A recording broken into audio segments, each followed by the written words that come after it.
Hi everyone. So now we're gonna do the next couple of sections. The petition granted is the next one. We're still in chapter 1. Yet in the petition there was cause for deep thought, lest these beautiful, exquisite beings, representative of the divinity and every man, woman, and child, surging forth that pressure and desire through the heart and soul, might awaken the entire race instantly to a hunger and thirst after righteousness, and there be no shepherds among all of the sons and daughters of the men to give to them an understanding of the law, to feed them wisely and in balance and love, and the stampede of the waking consciousness intent after spiritual truth would find no fit balance through the guardians of the race, who unfortunately have become almost as embedded as the laggards who they came to serve. So through the petition rose from 10 billion holy Christ hearts the wisdom of the law was such that only 2,000 were allowed the opportunity of increasing the pressure of their will and their desire to manifest God perfection through the outer self. And these 2,000 were among the guardian spirits who it was hoped would develop a matured to a point that when a laggard grant was given them, they might be the balance, the guard, and the directors of the awakening consciousness of mankind. So this petition went out in order to save us. It's a petition of energy. So the karmic board was pretty much, they were at their point where they were like, you know what, this race is not, it's getting worse. There's killing, there's infidelity, there's all kinds of, stuff going on that we weren't created for. We were created to create in love for one another and for God.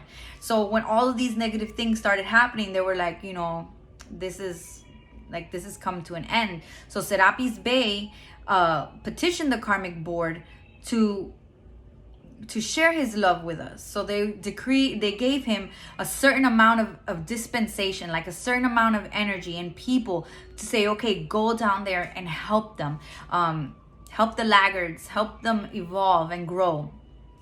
And that's why some of us started to awaken and change our thoughts. So because of the response from those 2,000 showed merit. Again, the law increased the grant and gave 2,000 beautiful presences the opportunity of externalizing through the outer form. And again, the grant was given to 1 million and then 10 million. So as they would send the energy down to help and evolve us and get us out of darkness, then the dispensations were like, okay, it's working, let's keep sending a little more and a little more until 10 million dispensations were granted. It is to you who have received the benefits of the added pressures of your holy Christ self, which has brought you into this activity that I speak. For you are the shepherds of the new day. We cannot release to these other beautiful Christ beings the opportunity to reach their own outer selves until the shepherds are prepared, anchored, and in every measure fit to handle the energies of the masses, which like great tides of the sea sweep higher and yawn until they are guided and channeled through you into proper understanding of life. So like I said before, so we are the shepherds of the race. We are the ones who, are trying to put things back into order, live accordingly, raise our vibrations, give back, give thanks, gratitude, share our love with the earth and with every being on this earth. And we are the shepherds. We few who are open and ready to do something for our race, our ascension, are ready. It says, prepare yourself is the next section. It has been my office to serve as world teacher and through every possible individual in every channel, orthodox, metaphysical, secular as well, to give the assistance to live streams who can in turn render service and assistance to the masses. This is what we're here for, to assist the masses. The beloved Lord Gautama has chosen to remain and become part of this illumination, which is spread through the inner consciousness of people. And as beloved Kuthumi and the brothers of the golden robe are working hourly to illuminate the inner bodies and every live stream who can become a magnet around whom we may draw laser light from understanding and illumination, so do I plead with you, prepare yourselves in the name of God as quickly as you can, according to your capacity to understand this hour, according to the developed capacities of your own natural consciousness and the self-control that you can draw forth in balancing the energies in your own worlds. It is to you that we look before we dare open the door to the shining beings and allow them full freedom to act through the outer selves of mankind. Powerful. They're asking, they've been asking, they will continue to ask for our help. And so this is, I think, something that we need to share back energetically, send that petition of love and light to all humanity, anything that resides on this earth, even the earth. You are the bridge. Would you not like to be a contributing factor to the barrier of the holy, magnificent, and shining Christ self of any member of your race? And yet the individual responsibility of preparation lies at your own door.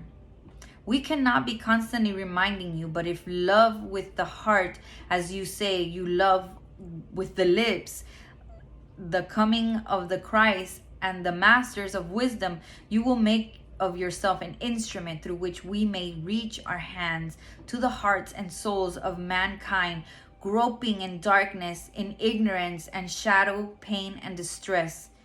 You each hour are the bridge through whose energies we reach the race, and we can reach as many or as few as your purified energies allow us the opportunity of directing our flame through. Beloved hearts, all activities of life are rhythmic. You have steps upon your stairs. So are the octaves from the heart and the sun, which step down the radiation and vibratory action, the intelligence of God, until it can be absorbed by outer selves of mankind. It is to those who choose to gather in the upper chamber and sit at the feet of the masters that we look for representation, that through each one of you we may be revealed as eternal truth and God power manifest. Almost nothing. So through us is how they are able to share their light, to share their knowledge.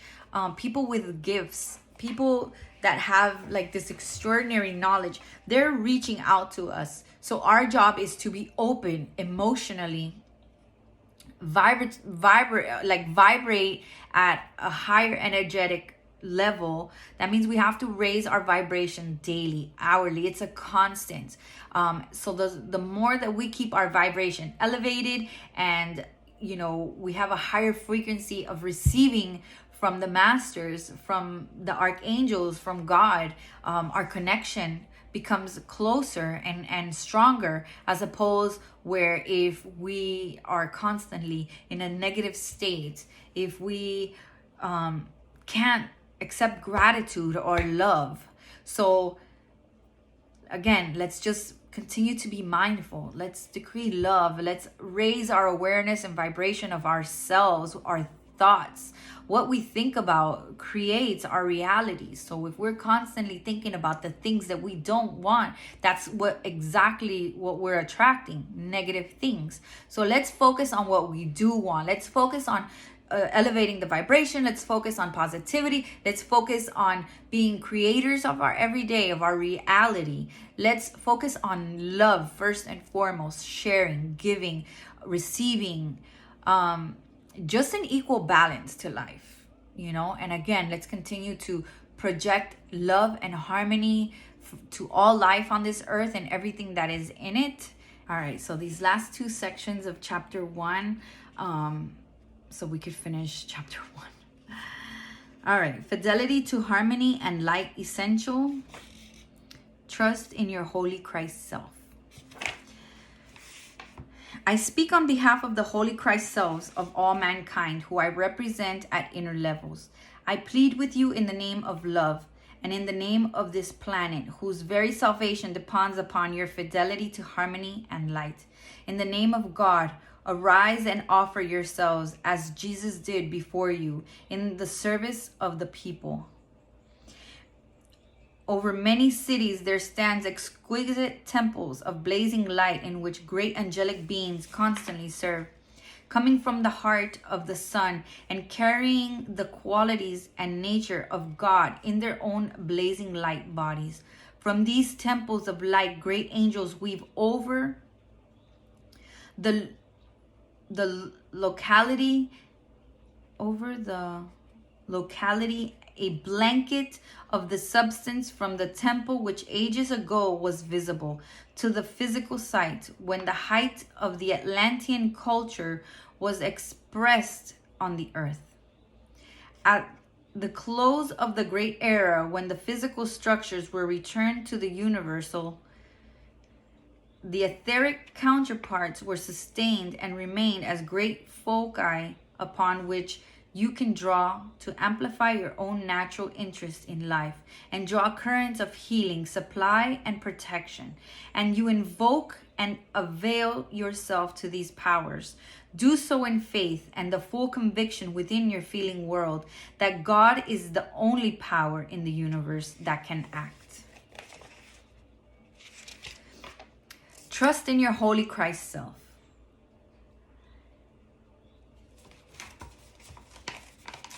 If you gave your word to a fellow man that you would render service for him, would you not be disconcerted if he immediately went forth and endeavored to fulfill the same service and give you no opportunity to even employ your energies toward that loving cooperation of his life? Yet in your dealing with your God, no sooner than the words leave your lips or the prayer from your heart, then you proceed to endeavor to accomplish through outer means that which you have seemingly entrusted to your God self to externalize. Oh, throw the weight of your feelings into your petition and the feet of your exquisite divine Christ self. If you believe it, it is real, and I am sure you do. In the name of my own life and by the power of my momentum for thousands of centuries, I charge into your feeling world the conviction that this holy Christ self is an intelligent, living, breathing being, more interested in you than you are in yourself, for it has given you even the breath in your nostrils and has sustained you for millions of years in the hope of an opportunity to externalize your divine plan. Won't you accept that and let this God, through you, accomplish the fulfillment of its own pattern of perfection, that mastery and dignity, its balance and beauty, its harmony and freedom? Almost nothing. Very deep, very profound. Pretty much the translation of what this is saying is that God and his hierarchy of angels and guardian angels and elevated life beings are love and are more interested in us, of our advancement, of our ascension, of us completing what we came here to do, than we are of ourselves, because we are totally in the dark, we're blind, we are unawakened and are selfish. And so they are trying to, by any means, awaken us, send us messages, send us energy, send us people and guidances so that we may awaken and allow our Christ selves to fulfill our divine plan. This couple of little paragraphs here have been pretty profound. If you have any questions or comments, please, comment below. Let me know what you think. Till next week.